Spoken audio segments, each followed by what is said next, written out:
दोस्तों जय माता दी। मैं आपका हार्दिक स्वागत करता हूं आपके अपने चैनल जिसका नाम है एस्ट्रो नरेंद्र शर्मा। दोस्तों आज की चर्चा का विषय है मकर लगन मकर राशि का दिसंबर 2024 का राशिफल। दोस्तों हमारा ये राशिफल लगन पर आधारित है। दोस्तों गोचर चार्ट आपने देख लिया होगा, तो आइए चलते हैं डायरेक्ट रिजल्ट पर। क्या घटने वाला है दिसंबर 2024 में। सबसे पहले बात करेंगे जॉब की।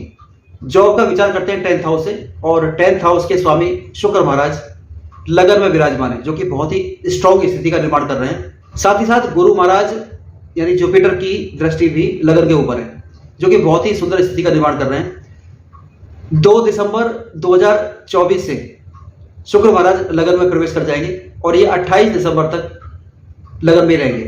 तो 28 दिसंबर तक ये बहुत ही सुंदर स्थिति का निर्माण करेंगे जॉब के लिए। यहाँ पर प्रमोशन के योग बन रहे हैं आपके, और इंक्रीमेंट के योग बन रहे हैं। भाग्य भाव यानी कि 9th हाउस के स्वामी बुध महाराज 11वें भाव में गोचर कर रहे हैं। तो 9th का 11वें भाव के साथ संबंध हो जाना, यहाँ पर आपके भाग्य के द्वारा आपकी इनकम बढ़ने का योग है, आपकी महत्वाकांक्षा मनोकामना पूर्ति का योग है, आपका फ्रेंड सर्किल बढ़ने का योग है, और यदि आप किसी एनजीओ में काम करते हैं तो उसमें बढ़ोतरी का योग है। साथ ही साथ जो यूट्यूबर हैं, ऑनलाइन इनकम करते हैं, यहाँ पर उनकी इनकम में जबरदस्त एक्सीलेंट उछाल आएगा। सप्तम भाव में स्थित मंगल की उच्च दृष्टि भी लगन के ऊपर है। तो इस महीने आपका जो एडमिनिस्ट्रेशन पावर रहेगा बहुत ही स्ट्रॉन्ग रहेगा। आप अपने प्रोफेशन में बहुत लॉजिक के द्वारा अपनी कंपनी को या अपने अधिकारियों को आप कन्विंस कर पाएंगे, और आपके अधिकारी भी आपकी बात को सुनेंगे, समझेंगे और आपका लोहा मानेंगे। राहु महाराज स्वयं 3rd हाउस में विराजमान है।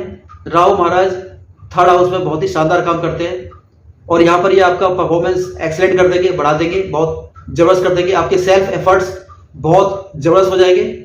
राहु महाराज की सप्तम दृष्टि भाग्य भाव के ऊपर है, तो यहाँ पर आपका भाग्य में भी आपको सहयोग दिलाएंगे। और 9th दृष्टि 11वें भाव पर है, इनकम के भाव पर है। तो ये जैसे मैंने बताया कि अगर जो ऑनलाइन इनकम करते हैं या यूट्यूबर है या किसी तरह से करते हैं, तो यहाँ पर उनकी इनकम जबरदस्त उछाल आने का योग है। राहु महाराज गोचर कर रहे हैं शनि के नक्षत्र में, यानी कि उत्तरा भाद्रपद नक्षत्र में, और शनि की स्थिति बहुत ही स्ट्रॉन्ग है। अपनी ही मूल त्रिकोण राशि कुंभ में गोचर कर रहे हैं, जो कि धन भाव में है। तो यहाँ पर प्रोफेशन के द्वारा धन प्राप्ति का योग बना हुआ है। आइए बात करते हैं व्यापार की यानी बिजनेस की। तो इसका विचार सप्तम भाव, 10वें भाव, 11वें भाव को मिलाकर करते हैं। तो सप्तम भाव के स्वामी चंद्रमा, जिनका गोचर ऑलमोस्ट पूरे महीने में होता रहता है, हर राशि पर ये करीब 2.25 दिन से 2.5 दिन रहते हैं, तो किसी एक जगह इनको प्लेस नहीं कर सकते हैं। तो सप्तम भाव में मंगल कर्क राशि में विराजमान है, जो कि इनकी नीच की राशि है, और शुक्र की दृष्टि भी मंगल के ऊपर यानी सप्तम भाव के ऊपर है, जो कि धन के कारक हैं। शुक्र लगन में विराजमान हो जाएंगे 2 दिसंबर 2024 से 28 दिसंबर 2024 तक यहीं पर रहेंगे। तो इस अवधि में शुक्र महाराज यहाँ पर व्यापार के द्वारा धन प्राप्त कराने में योगदान देंगे। आइए बात करते हैं धन और इन्वेस्टमेंट की, यानी कि फाइनेंस एंड इन्वेस्टमेंट। तो जिसका विचार 2nd हाउस से और 12th हाउस से मिलाकर करते हैं। तो दोस्तों 2nd हाउस में स्वयं शनि महाराज विराजमान है अपनी मूल त्रिकोण राशि कुंभ में, जो कि बहुत शानदार स्थिति है, और राहु के नक्षत्र में गोचर कर रहे हैं, जो कि उनकी भी स्थिति बहुत स्ट्रॉन्ग है, 3rd हाउस में बैठे हुए हैं। तो दोस्तों शुक्र की स्थिति अच्छी होने के कारण, और गुरु महाराज की दृष्टि भी होने के कारण, और साथ में शनि के धन भाव में बैठने के कारण यहाँ पर आपको धन का फ्लो यानी कि धन का जो कैश फ्लो है वो शानदार रहेगा, अच्छा रहेगा। लेकिन क्योंकि शनि की जो नैसर्गिक गुण है वो भी साथ में रहेंगे, तो यहाँ पर आपको फिर भी थोड़ा सावधान रहने की आवश्यकता है। 12th हाउस के स्वामी गुरु महाराज यानी जुपिटर गोचर कर रहे हैं पंचम भाव में, जो कि इस बात का संकेत दे रहे हैं कि लॉन्ग टर्म के इन्वेस्टमेंट के लिए ये महीना बिल्कुल सूटेबल है। कोई भी आप शॉर्ट टर्म गेम मत खेलिए। लॉन्ग टर्म में अगर आप कोई इन्वेस्टमेंट करना चाहते हैं तो आप कर सकते हैं, लेकिन साथ ही साथ यदि आप कोई जुआ सट्टा या कोई लॉटरी, IPL या फिर कोई स्पेकुलेशन का काम या फिर शेयर बाजार शेयर ट्रेडिंग आप करते हैं, तो ये महीना आपके लिए बिल्कुल भी सूटेबल नहीं है। अब बात करते हैं आपके स्वास्थ्य की। तो लग्नेश शनि की स्थिति बहुत स्ट्रॉन्ग है, 2nd हाउस में बैठे हुए हैं राहु के नक्षत्र में। तो राहु के नक्षत्र में बैठने के कारण थोड़ा सा चिंताजनक यहाँ पर हो गया है।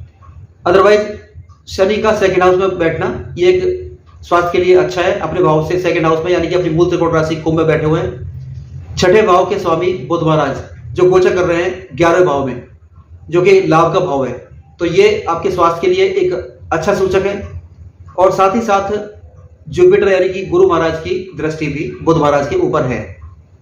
मंगल यद्यपि नीच की राशि में गोचर कर रहे हैं, लेकिन फिर भी उनका कोई भी दुष्प्रभाव ये आपके ऊपर नहीं पड़ेगा, वो मैं ऑलरेडी बता चुका हूं आपको। मैं सूर्य की स्थिति भी 15 दिसंबर तक 11 भाव रहने के कारण अच्छी रहेगी, लेकिन 15 दिसंबर के बाद सूर्य का गोचर 12 भाव में होने के बाद आपके स्वास्थ्य को लेकर के कुछ चिंताजनक बातें हो सकती हैं। तो कुल मिलाकर के इसका निष्कर्ष यह है कि आपका स्वास्थ्य 15 दिसंबर तक कोई समस्या नहीं है, कोई प्रॉब्लम नहीं है, आपकी इम्यूनिटी स्ट्रांग रहेगी, कोई रोग के कोई लक्षण नहीं है। लेकिन 15 दिसंबर के बाद आपको कुछ अपने स्वास्थ्य के लिए कुछ सतर्क रहने की आवश्यकता है। यद्यपि गुरु की दृष्टि होने के कारण यहाँ पर कोई बड़ी समस्या आने वाली नहीं है, लेकिन गुरु की दृष्टि सिर्फ 11th हाउस पर है, 12th हाउस पर नहीं है। यद्यपि गुरु की दृष्टि लगन पर होने के कारण यहाँ कोई बड़ी समस्या आने वाली नहीं है। अब बात करते हैं आपके मैरिड लाइफ की, जिसका विचार करते हैं सप्तम भाव से, जहां पर मंगल नीच राशि में होकर के बैठे हैं और लगन में बैठे हुए शुक्र की दृष्टि भी सप्तम भाव पर है। तो मंगल की नीच स्थिति के कारण मैरिड लाइफ के लिए अच्छी स्थिति नहीं है। यहाँ पर कुछ ना कुछ समस्याएं आपको अवश्य आएगी मैरिड लाइफ में, पहले से चल रही होगी, क्योंकि 20 अक्टूबर को ही मंगल महाराज सप्तम भाव में गोचर करते हुए आ चुके हैं। लेकिन क्योंकि शुक्र की दृष्टि भी है और शुक्र सप्तम भाव के कारक हैं, तो यहाँ पर कोई बड़ी समस्या आने वाली नहीं है। कम से कम 28 दिसंबर तक यहाँ पर कोई समस्या नहीं आएगी। 28 दिसंबर के बाद कुछ छोटे मोटे अनुभव हो सकते हैं या फिर कुछ खट्टे मीठे अनुभव हो सकते हैं।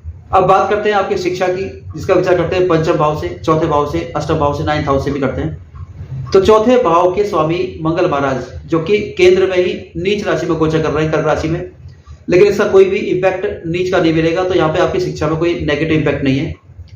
और पंचम भाव के स्वामी भी जो कि शुक्र महाराज हैं, बहुत ही स्ट्रॉन्ग स्थिति में लगन में विराजमान है, तो यहाँ पर शिक्षा के लिए ये एक अच्छा सूचक है। अष्टम भाव के स्वामी सूर्य महाराज जो कि 11वें भाव में गोचर कर रहे हैं, 15 दिसंबर के बाद 12वें भाव आ जाएंगे, तो ये इस बात की सूचना दे रहे हैं कि 15 दिसंबर तक आपकी पढ़ाई अच्छी रहेगी, कोई समस्या नहीं है। लेकिन 15 दिसंबर के बाद आपकी पढ़ाई में कुछ ना कुछ डिस्टर्बेंस अवश्य आएगा।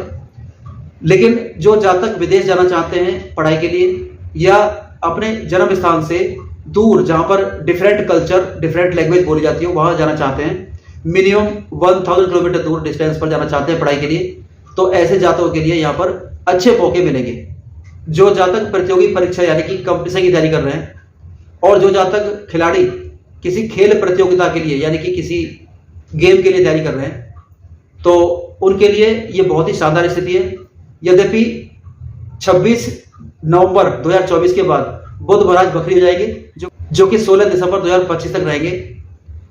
इस दौरान आपकी जो चेष्टा बल है वो कई गुना बढ़ जाएगा, और यहाँ पर इस दौरान यदि आप कोई प्रतियोगी परीक्षा देते हैं तो यहाँ पर सफल होने के बहुत चांस यहाँ पर दिखाई दे रहे हैं।